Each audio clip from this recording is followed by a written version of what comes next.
Stated Clearly presents What is natural selection? Natural selection is one of several key concepts contained within the theory of evolution. To understand exactly what natural selection is and why it's so important, let's first take a quick look at two other evolutionary concepts, descent with modification and the overarching idea of common descent. Descent with modification is the observable fact that when parents have children, those children often look and behave slightly different than their parents and slightly different than each other. They descend from their parents with modifications. The differences found in offspring are partially due to random genetic mutations. Common descent is the idea that all living things on Earth are related. They descended from a common ancestor. Through the gradual process of descent with modification over many generations, a single original species is thought to have given rise to all the life we see today. The common descent of all life on Earth is not a directly observable fact. We have no way of going back in time to watch it happen. Instead, common descent is a conclusion based on a massive collection of facts.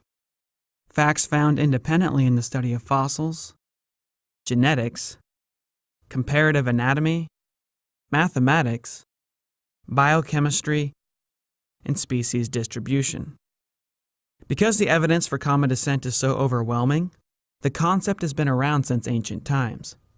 In the past, however, it was rejected by many philosophers and scientists for one main reason. You cannot get order and complexity from random chaos alone. The bodies and behaviors of living things are extremely complex and orderly.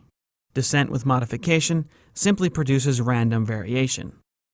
All through history, no one could explain how complex life arose from simple life through random variation until Charles Darwin discovered natural selection. Charles Darwin, who lived from 1809 to 1882, was a naturalist, someone who studies nature. At the start of his career, he traveled the world by ship, collecting and documenting plants and animals. During his travels, Darwin became very interested in the idea of common descent. He noticed that islands contain species of plants and animals unique to those islands. They can't be found anyplace else on Earth, but they often look and behave surprisingly similar to creatures found on nearby continents. Tortoises on the Galapagos Islands can be distinguished from those of Africa.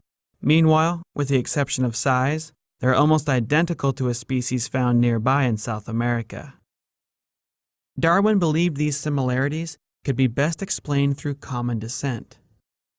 Long ago, a tortoise from the mainland may have drifted to the islands, possibly on a raft of storm debris, and once arriving, laid her eggs. Random changes caused by descent with modification over thousands of years eventually transformed the island creatures and the mainland creatures so much that they could no longer be considered the same species. This idea made good sense to Darwin, except for one thing. The island creatures he found weren't just randomly different from their mainland cousins, they were specially adapted for island life. The Galapagos is a collection of 18 main islands, many of which are home to tortoises. The larger islands have lots of grass and vegetation. Tortoises there grow extra heavy and have dome-like shells.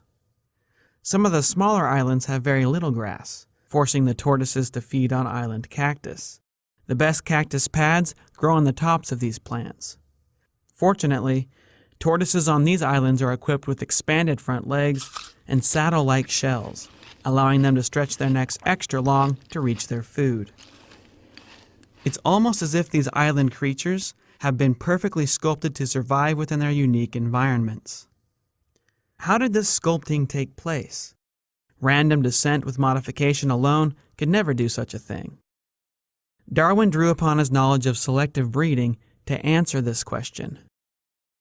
For thousands of years, farmers have been taking wild plants and animals and through the process of selective breeding have sculpted the original wild forms into new domestic forms much better suited for human use and consumption. The process is slow but simple. If a single plant produces 100 seeds, most will grow to be nearly identical to the parent plant. A few, however, will be slightly different. Some variations will be undesirable, smaller size, bitter taste, vulnerability to disease, and so on. Other variations will be highly valued, thicker, sweeter leaves, for example. If a farmer only allows the best plants to reproduce and create seeds for the next crop, small positive changes will add up over multiple generations, eventually producing a dramatically superior vegetable.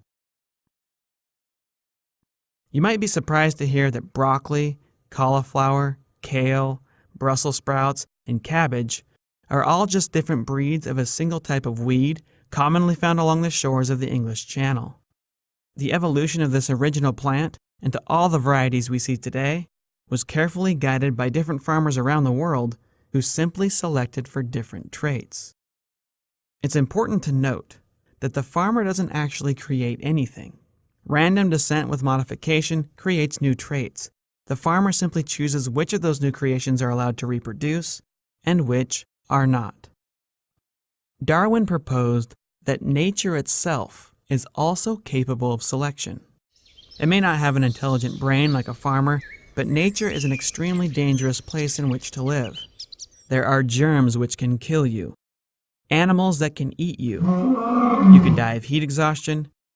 You could die of exposure to the cold. When parents produce a variety of offspring, nature, simply by being difficult to survive in, decides which of those variations get to live and reproduce, and which do not.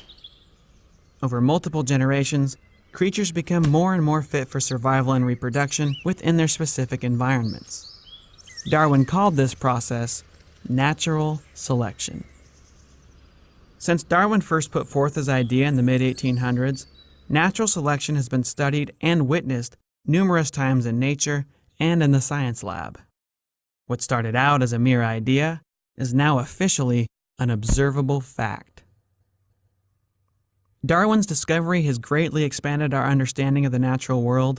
It's led to countless new breakthroughs, and it finally allowed scientists to seriously consider the idea of common descent. So to sum things up, what exactly is natural selection? Natural selection is the process by which random evolutionary changes are selected for by nature in a consistent, orderly, non-random way. Through the process of descent with modification, new traits are randomly produced. Nature then carefully decides which of those new traits to keep. Positive changes add up over multiple generations. Negative traits are quickly discarded. Through this simple, ongoing process, nature, even though it does not have a thinking mind, is capable of producing incredibly complex and beautiful creations. I'm John Perry, and that's natural selection stated clearly.